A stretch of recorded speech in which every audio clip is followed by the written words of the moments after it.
નમસ્તે મિત્રો, કેમ છો? મજામાં? આજના આ વિડીયોમાં આપ સર્વે વિદ્યાર્થી મિત્રોનું સ્વાગત છે. હું છું તમારી સામે નકુમ સર. 12મા ધોરણમાં જે આપણો કોમ્પ્યુટર વિષય આવે છે એના વિશે હું તમને માહિતી આપવા માટે આ વિડીયો ક્લિપ મોકલેલ છે મિત્રો. હવે આપણે જોઈએ તો કોરોના કાળની અંદર સ્કૂલે આપણે જઈ શક્યા નથી, તો ઘર બેઠા આપણે કોમ્પ્યુટર લેક્ચર જોઈએ, સમજીએ અને શીખીએ. મિત્રો, HSC બોર્ડ પરીક્ષા ગવર્મેન્ટ જે વિચારે છે એ પ્રમાણે લેશે, એ ફરજિયાત છે. તો એટલા માટે આપણે આ વિડીયો ખાસ ધ્યાનપૂર્વક સમજવાનો છે, જેથી કરીને આપણને એક્ઝામમાં પ્રોબ્લેમ ન પડે. આપનો આ પાઠ પહેલો જે છે કમ્પોઝરનો ઉપયોગ કરી HTML ફોર્મની રચના. તો મિત્રો, કમ્પોઝર આપણા સોફ્ટવેરનું નામ છે.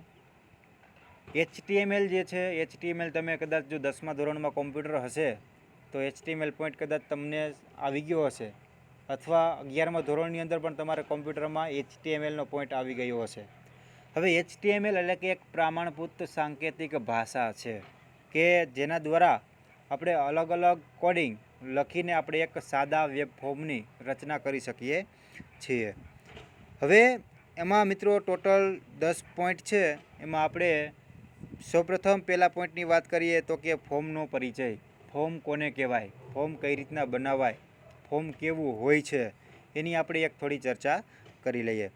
તો મિત્રો, ફોર્મ જે છે એ આપણે કોઈ પણ સાઇટની મુલાકાત લઈએ છીએ, ઠીક છે. કોઈ પણ સાઇટને આપણે ઓપન કરીએ છીએ તો એ સાઇટ ઓપન કરતાં જે આપણને પ્રથમ પેજની અંદર આપણને માંગે છે કે આપની ડિટેલ્સ નાખો, જેથી કરીને આપણે એમાં આપણું એકાઉન્ટ બનાવી શકાય. એમ કે જેવું કે તમારું નામ, તમારા મોબાઈલ નંબર, ટોટલી વિગત જે છે અલગ અલગ તમારી ડિટેલ્સ એ માંગતા હોય છે.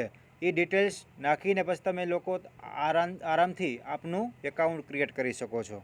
તો જે તમે તમારી ડિટેલ્સ નાખી છે એની એક તમારું સિમ્પલ એક સાદું ફોર્મ તરીકે પણ ઓળખવામાં આવે છે, કે જેની અંદર તમારી ઈમેલ આઈડી પણ માગી લેતા હોય છે, તમારું એડ્રેસ પણ માંગી લેતા હોય છે, મેલ ફિમેલ તમારી જાતિ પણ માંગી લેતા હોય છે.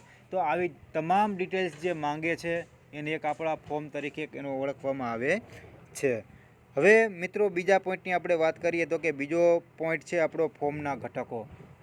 હવે ફોર્મના ઘટકોમાં ટોટલ તમને 6 ઘટકો ઉપર આપેલા છે, કે જેવો ફર્સ્ટ ઘટક છે લેબલ, સેકન્ડ છે ચેકબોક્સ, ત્રીજો છે આપણું લખાણ ઉમેરવા માટેનું એક ટેક્સ્ટ ઇનપુટ ફિલ્ડ, ચોથો છે રેડિયો બટન, પાંચમો છે સબમિટ બટન, છઠ્ઠો છે રીસેટ બટન. આ 6 જે છે એ આપણા ઘટકો છે. હવે મિત્રો, આપણે HTMLની વાત થોડી કરીએ તો કે HTMLનું એક પૂરું નામ છે કે hyper text markup language. H એટલે હાઇપર, T એટલે ટેક્સ્ટ, M એટલે માર્કઅપ અને L એટલે લેંગ્વેજ. હવે આગળ આપણે જોઈએ તો કે ફોર્મના ઘટકોમાં ફોર્મને કઈ રીતના બનાવી શકાય. સૌપ્રથમ પહેલાં આપણે ફોર્મને બનાવવા માટે એક ફોર્મ ઘટકનો ઉપયોગ કરવામાં આવે છે. હવે ફોર્મ ઘટકને કઈ રીતના શરૂઆત કરવી અને કઈ રીતના એનો આપણે અંત લાવવો.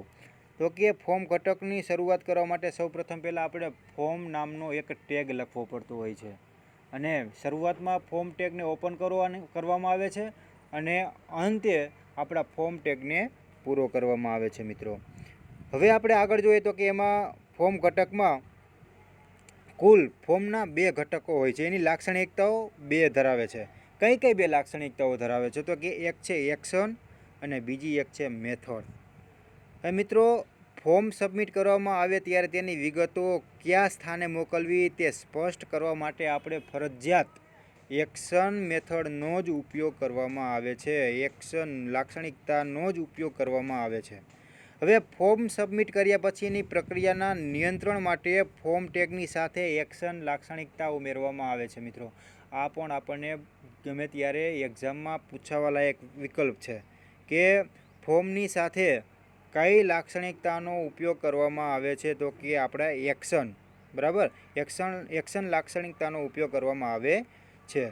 હવે બીજું આપણે જોઈએ તો કે બીજો આપણો ઘટક છે જે છે એ છે આપણો મેથડ. તો કે મેથડ એટલે કે ફોર્મમાં વિગત મોકલતી વખતે મેથડ લાક્ષણિકતાનો ઉપયોગ કરી એચટીટીપી એટલે કે હાઇપર ટેક્સ્ટ ટ્રાન્સફર પ્રોટોકોલ, બરાબર. તો કે આ એક પણ તમારું ફૂલ ફોર્મ થઈ ગયું, HTTP, hyper text transfer protocol.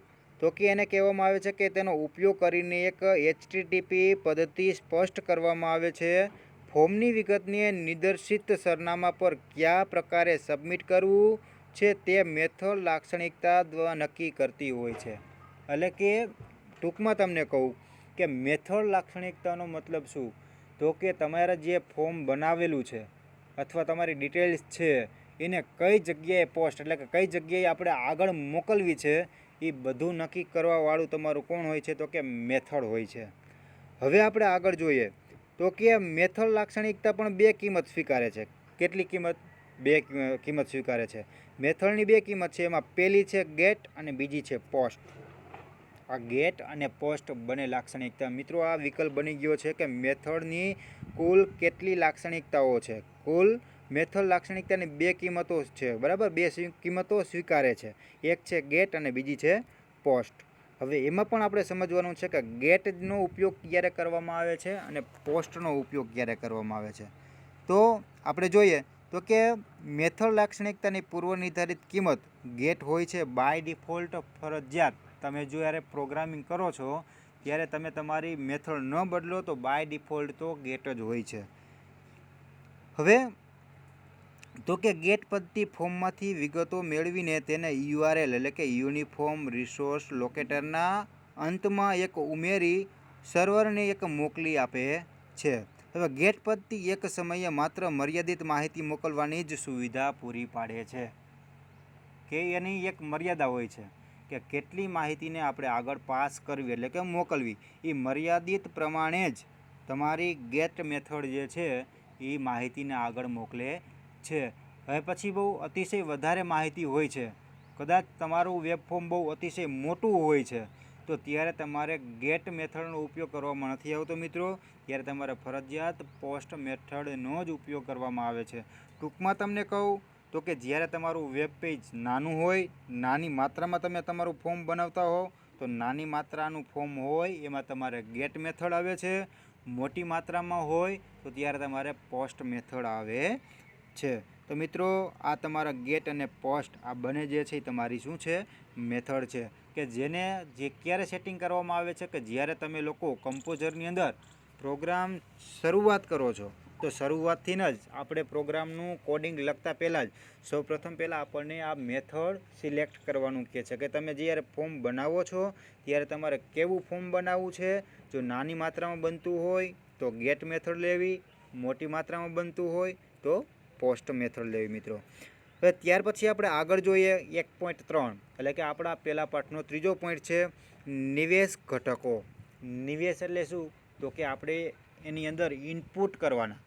નિર્ગમ એટલે કે આઉટપુટ, નિવેશ એટલે કે ઇનપુટ.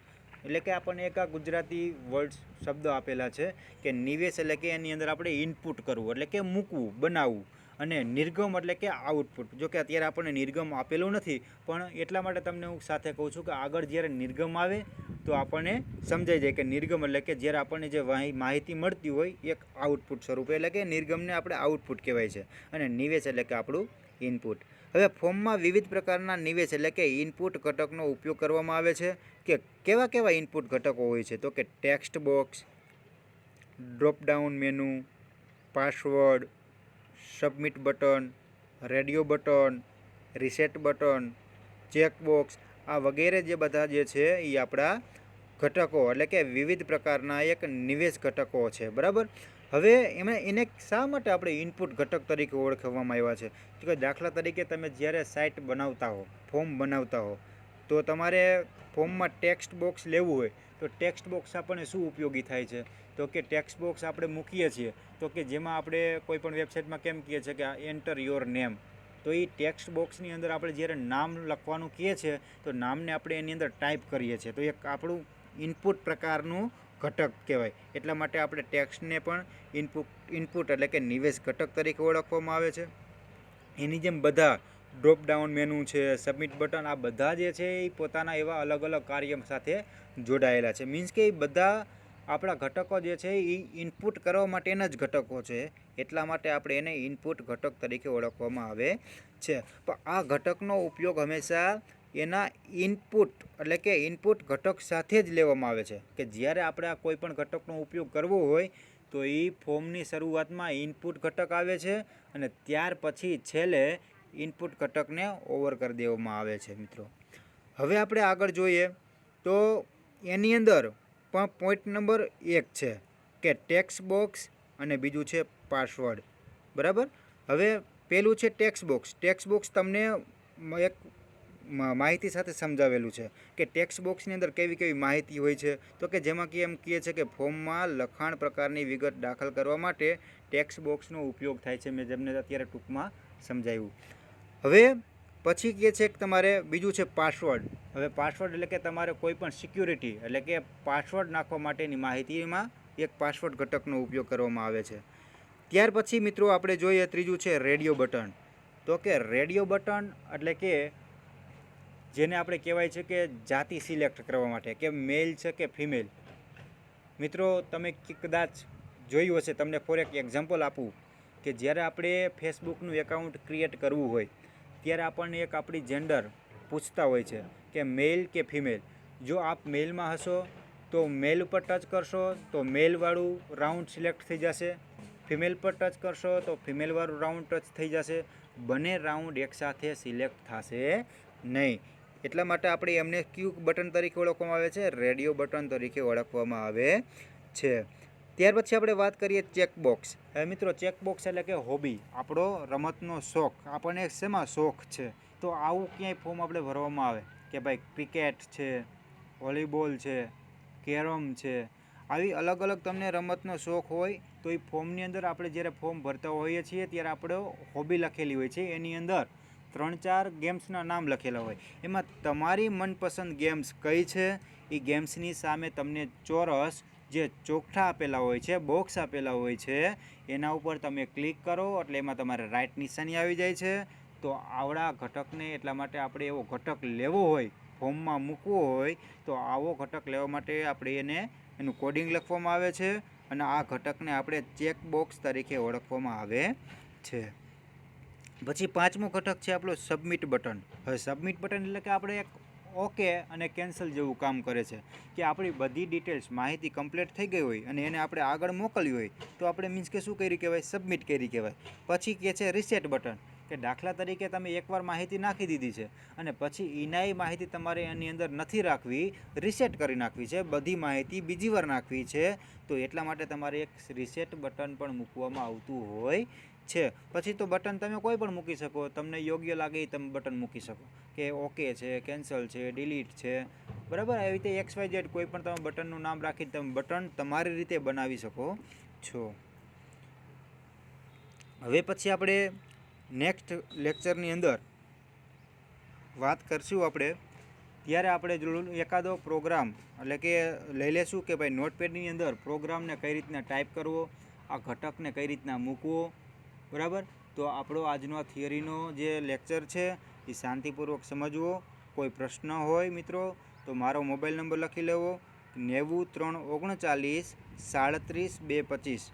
મારો કોન્ટેક કરી કોઈ પણ પ્રશ્ન હોય તો પૂછી લેવું. હરિઓમ અસ્તુ.